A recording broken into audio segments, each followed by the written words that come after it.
Good afternoon. So long weekend is coming, and yet you are so eager to come to the class. And then, so your holiday weekend didn't start yet, so I appreciate that you come to the class. Okay, so hopefully this is saving a lot of your time for your project. So I will go through step by step what I'm supposed to do, and if you have any questions, then I will answer those questions. The first question on the board: do we need to consider factor of safety for allowed stress? In general, yes. This project, no. So in order to make it, the project is very lengthy and time consuming, actually. If you read this description, it's actually overwhelming amount. So I minimize it, so I removed all unnecessary things. So one of them is allowable. So in general, you need to consider it, but this project, no. Okay. In actual condition, do small and big elements have the same stiffness? Today, response to forces in same manner? No. So that's a good question, actually. So in last class, I mentioned that the element stiffness does not have size effect. So whether you have a small, large, your stiffness will be the same. So let's apply force. Let's make it just a uniaxial tension. So let's say I apply F and F. Okay? And I also apply same F and same F. So continuum is a little bit different from beam and bar. In that sense, you need to understand this. And let's say length is 1. Let's say length is 2. Same thickness. When I apply F, what does that mean to me? I mean, in reality, you can think about concentrated force, but let's think about what do I mean by concentrate force in my continuum solid element? Would it be equivalent if I apply distributed load, right, on the edge like this, which is 2F. If I apply 2F of the per unit pressure, let's say thickness is 1, this is 1, then the total force will be 2F, and you split by F and F, right? So your distributed load is 2F per unit area, per unit area. How about here?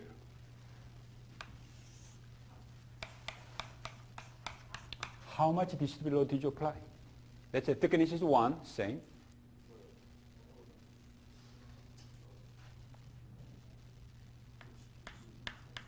Just F. So nodal forces are the same, F and F, F and F. But in reality, what you applied is, on this edge you apply 2F pressure, on this edge you apply F pressure. Okay? So if you just apply nodal force F or F, your displacement will be different. Element stiffness will be the same, but if you apply the same force F, your displacement will be different because in reality you apply different pressures. Okay. So that's Q3.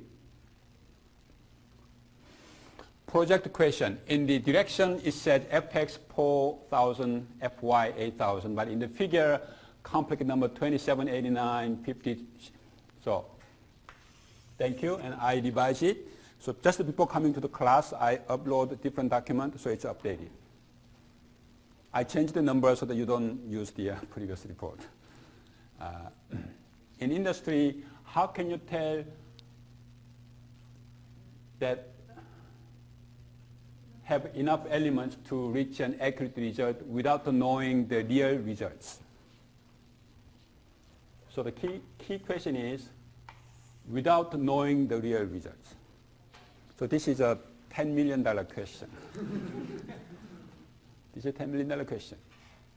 If I know how to get the real results, I'm assuming that the real is accurate results, then I can remove all test, right? Because I know exactly what stress will be, and why should I bother by test? So if you tell that you have a method that you know how to calculate the real stress, actual stress, then probably within a month you will be a vice president of the company. So is it worth $10 million questions? Yes. We never know. We never know. So that's the challenge. How do we know your result is good? We call it validations. In general, how do you know that your simulation tool, software, any method, any kind of tool, that you know that the results are reliable, valid? Okay, so I cannot answer these questions. The only thing that I can say is if you reduce the element size, if you increase the number of elements, then the solution will approach to the good one. The good one is an accurate one or not, that's a separate question. So that's a whole chapter in the coming chapter of the modeling section. Without knowing accurate solutions, how can I tell my results are reliable and how many elements they have to use? That's a very important question. Because in the class, in the course, at school, your professor will tell what kind of element that you use, how many elements you use to solve this problem. Okay? In reality, if you go out, nobody will tell you how many elements that you use. What kind of element that you have to use. Nobody will tell you. You have to decide by yourself. So by the end of the semester, I hope you have that understanding of what's the procedure of selecting element type, number of elements, and then estimating some sort of error. Could you explain more in depth the formulating of the paper, formatting of the paper? So I will post some example of the conference paper that I normally do. Should we include the abstract? Yes. Should we put the EML, FEA, University of Florida? Yes. For the affiliation, yes. I mean, you don't need this. Normally, affiliation should be good enough to say your department and your school name. That's good enough. How to decide that Y analysis, which element, triangular or rectangular, should be used? Same question as this one. First business is, what kind of element can I choose? And then once you choose the element, how many elements do I have to use? Also, which type of element will give accurate results? Okay? So these are common questions. And I went out to the industrial seminar a lot of time. So do you know what they do? It's a fear factor. When you don't know, what would you do? You make so many elements until your computer blow up. I mean, seriously, in some case, you can solve the problem with only one element, but you are not sure. So when you are not sure what they do, they make so many elements. I make so many elements, it should be good. I've seen a lot of times, okay? Can you use other programs such as Python? Of course. You don't have to use Abacus, you don't have to MATLAB, use some tools that you want to do. So the concept that I designed the project is, it's very common for most all other applications. So maybe the individual simulation model can be more complicated, more difficult, but this is pretty much every structural engineer do when they got a job. Okay? So whenever we say design, when Ford make a new car, they don't make a new car from scratch. They have old models. And based on their model, they make a new model. So it's not the painters throw paint from white canvas from nothing to something. That's I would say it's a creative design. But in our engineers' design, it's not. It's a more adaptive design. You have something start, and then you modify it. So I will give you what I want to do initially, and then I want you to improve that one, make it better. So my old car, my new car is better than my old car in terms of gas mileage, in terms of strength, in terms of the safety. You need to have some criteria, right? I want to make my car better. Don't ask me how my new car looks better than old car. That's a very difficult question. But in terms of some quantitative information, strength-wise, weight-wise, vibration, noise-wise, I can make it improvement. So that's what we want to do. So torque arm is the simplest geometry that I can think of that has a lot of, even so there's a lot of aspect it. And we have a finite element simulation. And then not only that, why we do the simulation? Because we want to evaluate whether the stress is good enough, displacement is good enough. If it is good enough, then you can reduce the weight a little bit. If it's not good enough, then you can make it stronger. So that's how the design process, whenever you have a design, you want to make it best. So that's called optimum. So what would be my optimum design on this process? Using polynomial response surface, I will explain momentarily what it means. So here is a report that you asked about, formal report. So I want you to be trained, a lot of you in previous homework assignment, used to send them the TA, the results. And then TA evaluate understand what you did, but that's not what it was. Okay? You need to explain how you did it, what you did it, how you did it, and what implication of the results. Okay? So don't provide just the raw data or results. Providing colorful figure doesn't satisfy the requirement. You need to explain what the result means and what the conclusion is. So self-explanatory. You lose the point if you don't explain clear enough. And I ask you to attach the CAE file. ODB is your result file. But that's for validation, for checking purpose. I want to check whether you did it by yourself or you copied from your friends. Okay? But TA will mostly grade based on Word file or PDF file of your report. Your report should be good enough to explain what you did. Maximum 10 pages. So that's your challenge. If you have 100 pages, you can paste all kinds of figures and drawings, but you need to explain everything in the 10 pages. Penalty. No, I will say more on extra credits. So this is your deadline, December 13. If you start early, if you submit early, then you'll have extra points. If you delay, you'll have a huge penalty.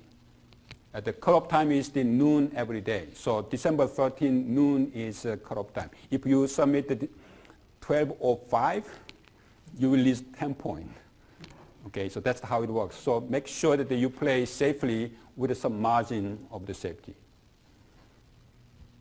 Is that the same thing with the extra credit as well? We have to submit it by you have those days? Yes, every day cutoff time is the noon every day. So this is my design of torque arm. Okay, where do you use torque arm? You can imagine M1 Abrams barrel tank. Okay. In tank, it's so heavy, it's more than 60 tons. You cannot put the spring as suspensions. So what they do is you have the strong circular bar across the body, and you fix it here, and on this side you put this guy, and then this guy is attached to your wheel. So when wheel has a load, then this entire shaft is twisting, right? So this is called the torsional spring. Okay, so it's called torsion bar. Okay, so this is attached to that part. Okay, so here is, I assume it is attached to your torsion bar, and this is attached to your wheel, but I model it as you apply the force, and then relative motion-wise, this is fixed. Why I've cut out? Because I want to save some weight. Do you remember that this one is mostly under bending? Okay, so under bending. So this one will go through bendings, and we'll have some compression force, but bending will be the dominant force. And do you know the bending has maximum stress at top and bottom? Right? So even this type of design, people think about how to reduce the weight. How they reduce weight? In the center portion, your bending stress will be 0. So it's an inefficient part of the material. So they cut out. Okay, so that's how they design it. So design the lightest structure with a stress constraint. So I have a limitation of the stress of 340 megapascal, and you can play to reduce the weight of the material. Young's modulus, Poisson's ratio, thickness is 1 centimeter, density is steel, so 7850 kilogram per meter cube. The first challenge that you will see is I don't allow you to use the MKS unit. So limitation is you need to use a centimeter unit. Weight, the mass, time, you choose whatever you want, but the length scale has to be centimeter. Okay. In industry, they don't use the meter unit. They always use a millimeter unit, inch unit, some other units, okay? And then you need to know how to. So when I say 8,000 Newton, what does this mean? 8,000 kilogram meter per second square. Again, you cannot use a meter. You have to use a centimeter. So these forces are, the force that I gave you is different from the force that you use in the simulation. Understood? Okay. So to solve this one, before you start your, okay, go ahead. So will the TOCAM undergo buckling? Will TOCAM go to buckling? Okay. What do you think? Theoretically, the TOCAM can go buckling because you have a compressive load. Okay? But the load, the level of load and the stress that we are talking about is so high, so buckling will not be the main issue in the design, meaning that at the point that you ended up buckling, meaning if it's going to be buckled with a 4,000 Newton force, right? 4,000 Newton is about 2 of me sitting on top of it. That's about 4,000 Newton. So it's not compared to 60 tons of the tank that you are supporting. So in general, it's a good idea to consider the buckling, but in this level of force, buckling will be out of question. So I don't want to consider buckling in this design. Okay, now move on. So before you do the simulation, I always suggest you to, we went to the school paying so much money for the tuition, and there must be something out of that knowledge that you learned, right? So if you took the applied elasticity, then there must be some value to that one. So what I want to do is, and actually this is a very good idea, why don't you simplify the TOCAM model, something that you can hand calculate structure, and then analyze it, and then calculate, estimate what would be the tip deflection at the center of the TOCAM, and what would be your maximum stress that you have. Why this is important? Because sooner or later, I hope not, but since you use the different units, you will make a mistake in somewhere. So you calculate the stress. How do you know that your calculated stress is in the same ballpark of the game that you are playing? Without knowing the expectation that you have. Okay? So this is I don't expect the accurate results, but through this analysis, I want you to come up to, I estimate my tip deflection will be 1 millimeter or 1 micrometer, or hopefully not 1 meter. You know what I'm talking about?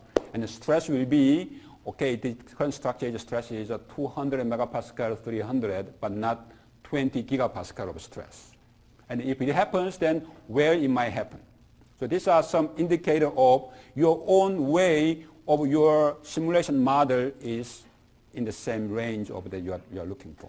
Okay, so this is a preliminary analysis, and you need to say, explain what assumption did you use, what simplification did you use. Okay, at the end of the day, U.S. launched the rocket to the moon in 1967. You don't have a supercomputer at the time. People don't know about finite element, and yet we were able to calculate, right? The complicated rocket science, and then we were able to launch the rocket to the moon. So there are ways to calculate it without utilizing your abacus. So I want you to exercise that capability. Okay? Once you do that, the second stage is modeling. So that's your favorite part, right? Favorite part. So you need to make this model. It's 2-dimensional, so I don't want to go to 3-dimensional too much. Well, reality is this.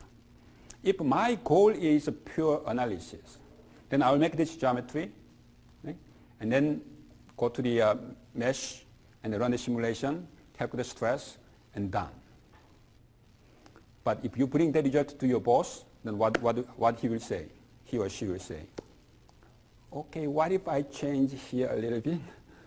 What if I change it there a little bit? They always do. That's their job. That's what you do. You say, okay. Come back and complain to your colleagues and wow, our boss is just so bad. I know. A lot of my students do the same thing. Then what you have to do? You have to change the model. Then what you do? Okay, this model doesn't work. Then you need to throw it. You need to make a new model every time. Okay, that's the challenge in design. Whenever you want to have a design in mind, then you need to think about how can I parameterize my model so that when I change something, then my model is automatically updated, not making new model every time. Because probably you need about 30 or 40 simulations to finish the design. Do you remember the fully stressed design? How much did you hate you change every time by hand? And that's intentionally designed. That's the design process that I don't want you to go there. So if you know that you have so many design iterations, then think in advance, how can I do it automatically so that first it may take a longer time, but it can eventually save a lot of your effort in the coming. Okay? So here is what it is. And then look at my design. So some dimensions are fixed, 42, 34, these are fixed. You have three designs, X1, the center location of the inner cutout, X2, the radius of inner cutout, and then X3 is the location of the right side of the inner cutout. So basically, as I said, this part is inefficient part in terms of carrying the stress. So I want to make it increase or decrease. I don't want to increase the radius of this one because I know the neck is small already. But I have a lot of space over here, so I can increase the radius of this one. So as some design, I'm looking for, let's say, these types of the cutouts. You understand? So that's your design. So X1, 2, 3. Whenever I change, I click the button that says X2 be 2. Then I'm hoping, I'm wishing, I'm praying that this geometry will change accordingly. It's called a design intention. Design engineer put some intention. These dimensions are not provided just arbitrarily. Designer has a specific intention of if you change R of this guy, then what will happen? It's called a constraint. The very famous example that I do, a lot of students ignore it, is this one. It's a very simple one. You make a bracket and then making 2 holes. It's simple. And these 2 holes will be assembled to the other parts. And there is a center line. So let's make the same one. Hopefully I can draw similar enough. So one engineer make the dimension such a way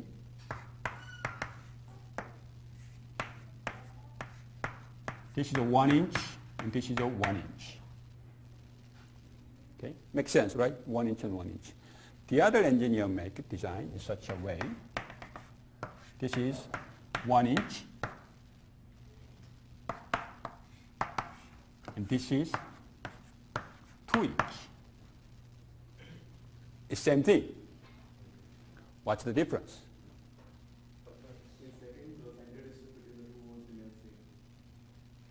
In the second, so it's a tolerance. Tolerance plays the role here. Let's say your tolerance is a 0.1 inch. You have a really large manufacturing process. Your tolerance is a 0.1 inch out of 1 inch dimensions. Then the tolerance of this guy will be 0.1. And the tolerance of this guy, 0.1. And this one, 0.1, and that 0.1 is actually independent. So it's possible that you will have actually 0.2 inches. Well, this one, no matter how tolerance that you have here, this tolerance is always 0.1. So even same, looks same, but how, this is the engineer put the intention that this will be assembled. And I don't want my tolerance accumulated throughout my entire assembly process. Then don't provide dimension like this, you need to provide dimension this. Okay. In old days when GM make the car, it's a joke that if you start assembly from the front bump, when you reach the rear bump, there's about 30 centimeter gap. So at that time, do you know what do we do? You have a rubber hammer and then hit it until they match together and then they assemble it. Okay, so we don't do that anymore. Okay, so if I change these dimensions, then I don't want this curve will go up and down, remain on the center and then increase.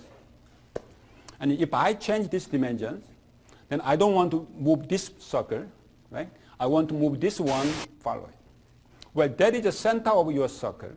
So if I change this one, how do you know that these other guys will follow up?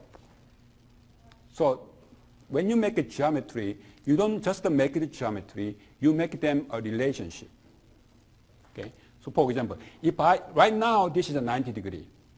So this is a horizontal and then this 180 degree arc are tangent each other. But if you increase the radius to 2, then this one will not be tangent anymore, this one.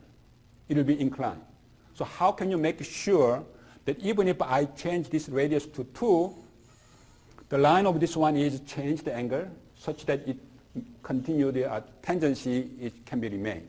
So these are called constraint. You need to provide this constraint. So these are the small circles that I put here is all constraint that you have to maintain the tangency between adjacent curve and lines. Okay. All right, preliminary analysis. So that's the first task. Sketch the geometry. I call it fully constrained. So if you start drawing the sketch and the abacus, the curve will look like the yellow color. But once you provide the constraint, I will show you on the some example on my screen.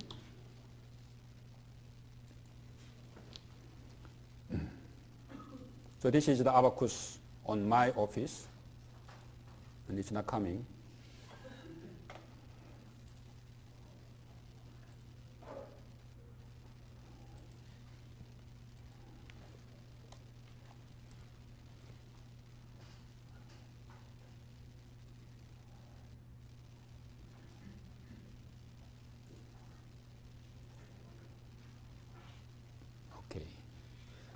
Okay. It really hates me. That's fine. That's fine.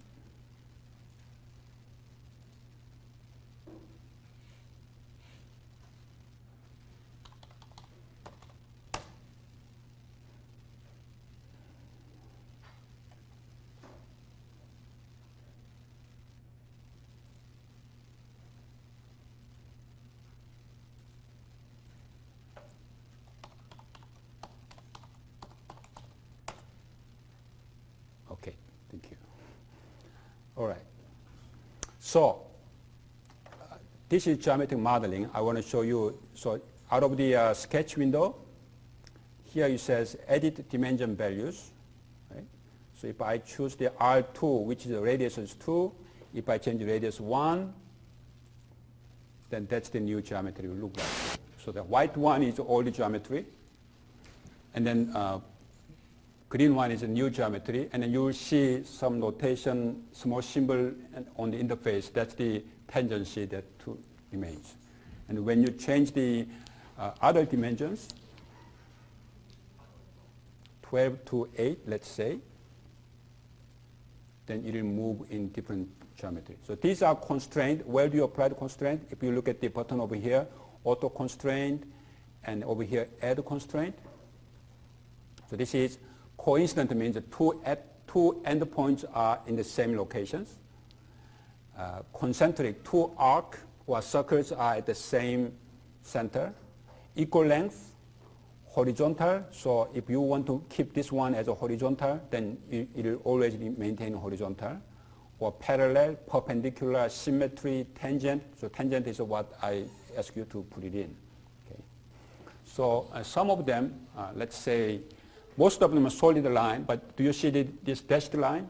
So I make the reference. This is not real line, this is a reference line. So I make it one horizontal and one vertical, and then I fix them. So this is a 0 here, and this is somewhere. So I fix them so they don't move. And then if I put the dimension with respect to this fixed guy, then when I change dimension, then this guy cannot move. The other guy moves. Once you provide constraint one by one, then at the end, if you're fully constrained, then the curve color will change green. Green means everything is perfect and then there is no additional constraint that you need. So this is the first task, and I will ask a TA to come and then practice some of technique of how to apply the constraint in the following week.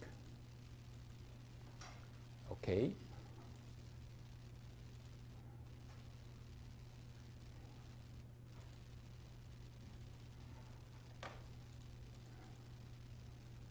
I'm having a hard time to come back to my screen. Computer is not helping today. Okay.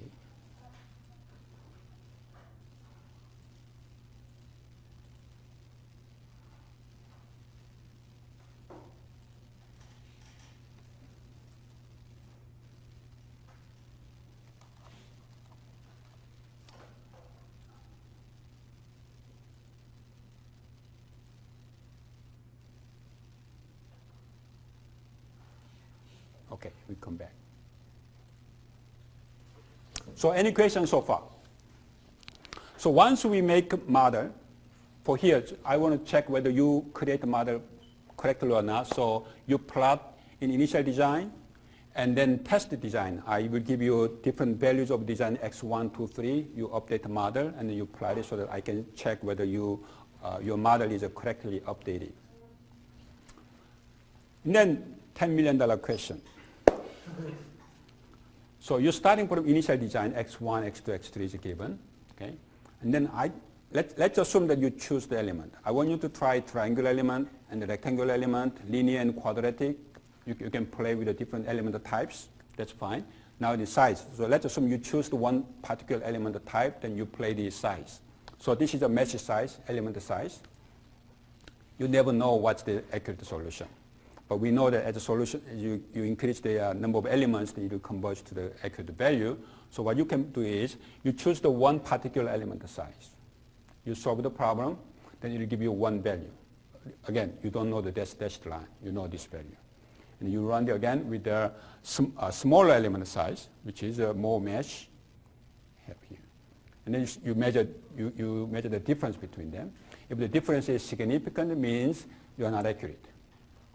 And you do it one more time, and then your difference is just small. Let's say you are looking for displacement, and then the difference is within plus minus 5%, then it's a good assumption that you are converged. Okay, so then from now on, I will use this match size. So this is called the convergence analysis. There are more advanced tools of calculating convergence rate and predicting the accurate value, but I don't want you to go there. At least I want you to try 3 different mesh size and then estimate how good you are and whether you can use that mesh or not. Because you don't have the commercial version of Abaqus. Student version of Abaqus only allows you to have only 1,000 nodes. 1,000 nodes is a darn small number of nodes. So I know the constraint, so that's why I'm not looking for perfect, complete convergence, but I want you to play within the allowance that you have. So probably your maximum size will be 1,000. Okay, next will be, let's say, 750, and then the other one will be 500. And then you can go. You cannot match exactly the same size, but I want you to play some different element sizes and then see how the solution behaves. And then you also have your preliminary analysis, so you can compare all this together and then have a good discussion on your report. All right, so let's say I did convergence analysis. Now I know the element size. Let's say element size 0.2 is a good number, so I will use that element. Then my next task is I want to minimize my weight or mass of my torque arm, but I know that my maximum Von-Mises stress should not go beyond 340 megapascal. So that's your targets. And then my design range, x1 to 3, I can play the game between here to there. It is possible that you can make it better, go beyond, but no, that's your bounds of your design. So within the range, give me the best combination of parameters, okay, that will minimize your mass with satisfying the maximum stress less than 340 megapascal. That's a lot of very standard formulation of the problem. They have either displacement or buckling, or stress constraint. I don't want my displacement greater than this, stress greater than that, or buckling load less than this, or vibration, etc. A lot of constraint, and I want to improve the weight or some other performances. For that purpose, MATLAB has the function called fmin_con, function minimization with constraint. That's what it means. Okay, so I will go through a little bit on what it works. So fmin_con, again, you don't have to use the fmin_con. If you don't have a MATLAB, then you use the other tools. fmin_con is a very general form. You minimize a function f. What is your f? It's mass. X is design. So you need to have a functional form of your mass when you change design. X1, 2, 3 is your dimensions, right? So you need to know how dimension will change when you change your design X1 to 3. That's difficult. You don't have it. You can calculate it. If I give you X1 to 3, you put that into your Abaqus model, then Abaqus will tell you how much area it has. You multiply thickness, you multiply density, then it will give you the mass. But you don't know functional form. Whether it's a linear function, sine function, cosine, you don't know it. But you can calculate for given x. So that's the state-of-art expectations. If someone gives me the design, then I have a simulation tool, or I can build a test, so I can calculate the value at that design. Okay, so that's the, I don't know the functional form, but I can calculate it. And then inequality constraint, like a stress less than 340 megapascal, or sometimes the equality constraint, nonlinear, and then linear inequality and equality. So it's a pretty much a general form between lower and upper bounds over the x. So all you need is f and c, and these are all 0. So it's the simplest problem that you can think of here. How you call it? fmin_con with the function f, initial x0, ab, ab, aeq, beq, lower bound, upper bound, non-constraint, and options. So all of these, you can put the empty, just the empty blank, and you only need NL_con and then fun. Okay, starting with the x0. So these are some examples of how you can build the function so that the myFun, whenever you have a myFun, then it can call, it can calculate the f, and then myFun is calculating objective, and the myCon will calculate your constraint. But again, as I said, I don't have this, right? If x is given, then I can put it into the Abaqus and I can solve it to calculate it, but I don't have a functional expression. So that's the dilemma. But this is the general form. Okay, so all remaining part is, how can I calculate f and c? The functional expression of f and c as a function of design x1 to 3. Then you plug in that expression into here and there. fmin_con will solve the optimum design x1 to 3, and you solve the problem. Any question? So this one will optimize, minimizing your f with a satisfying constraint. But you don't have expressions. So that's the dilemma. So how we do? Well, when you don't have a functional form, you approximate it. You approximate it. Okay? So that approximation part, we call it polynomial response surface. Well, these are some issues. So let's say if you change the x1 increase, the mesh will change, right? Mesh will change. And the finite element accuracy depends on your mesh. So actually I changed the x very in small increment. So x change, small increment, x1 change, small increment, and then I calculate what is the stress at corresponding, then it shows like this. So it's a very fluctuating function because the accuracy is not good enough. Okay? When you change the mesh, that's what it is. But what I want is, it would be nice if I have some red type curve, some not exactly the same, but some smooth but approximate functions. So it's called the polynomial response surface. Again, I don't have f1 or c, f and c, right? So what we do is I want to approximate my mass as a function of design 1, 2, 3, and my maximum permissive stress as a function of x1 to 3. That's what I want to do. So what can I do? Well, since I don't know functional form, I start with polynomial, quadratic polynomials. So I approximate my mass and stress in terms of constant term, linear term, quadratic term, these 10 terms. So if I give you what are the A1, 2, 3, 4, and A10, right? If you have A1 to A10, you bring this function into the MATLAB, you can solve optimization. Make sense? But you don't know this coefficient. So the question boils down to what are these coefficients? So if you have results, if you have a function, let's say one variable, let's say you have x1 and you have f of x1. I don't know the functions, but I can calculate the function at given design. So let's say then I choose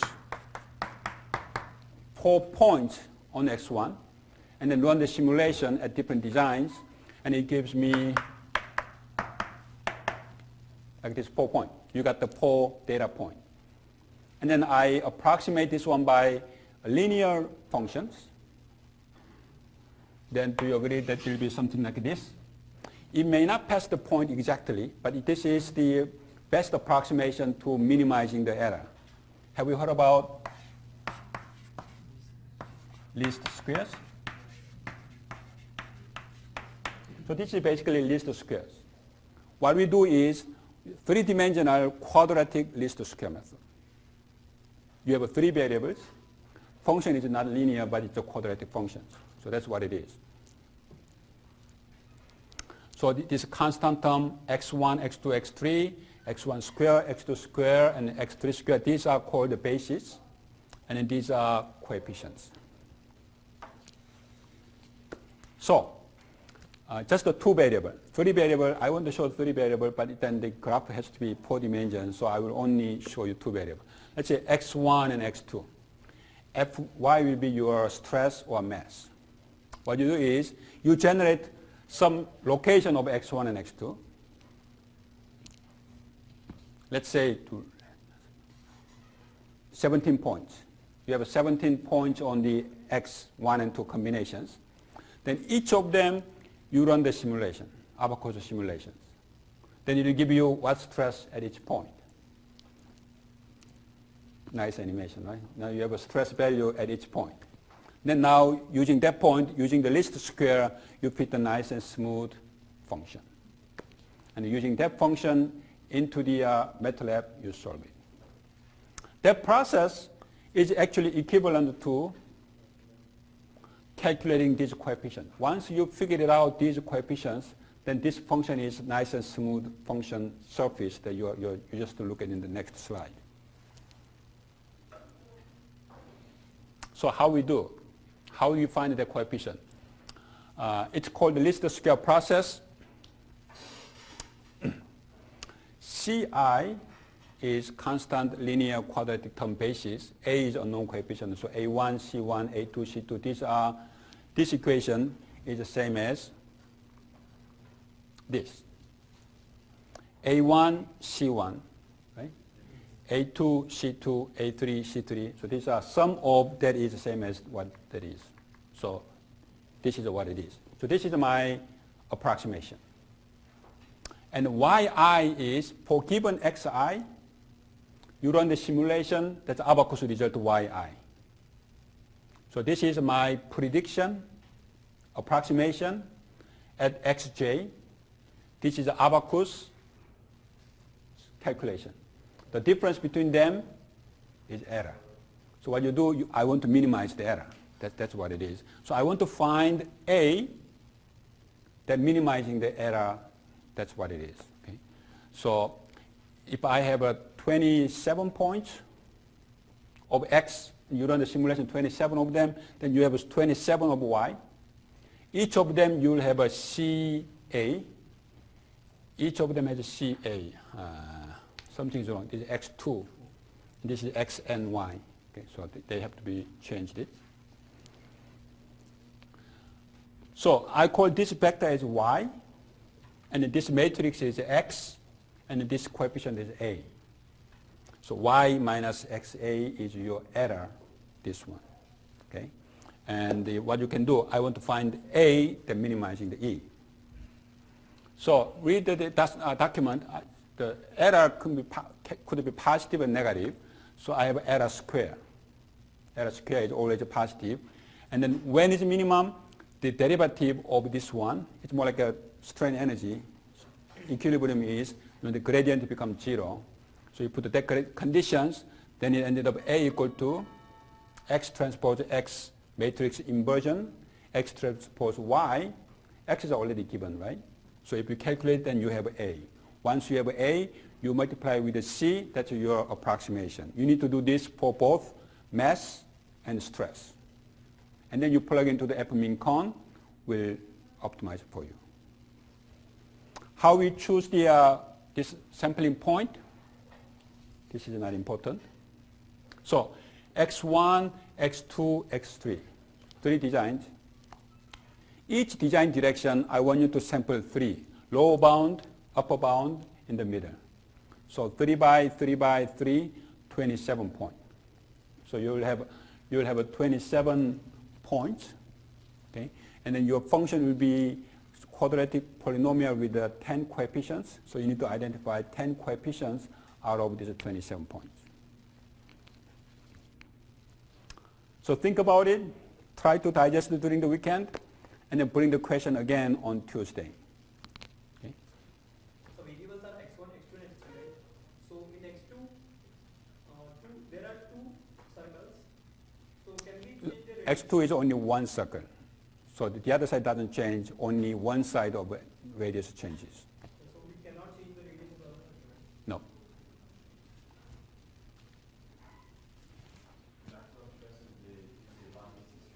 Yes, for Mrs. 340. Yeah. Any other questions? All right, so you have a long weekend to think about it. And I will see you next Tuesday. Thank you.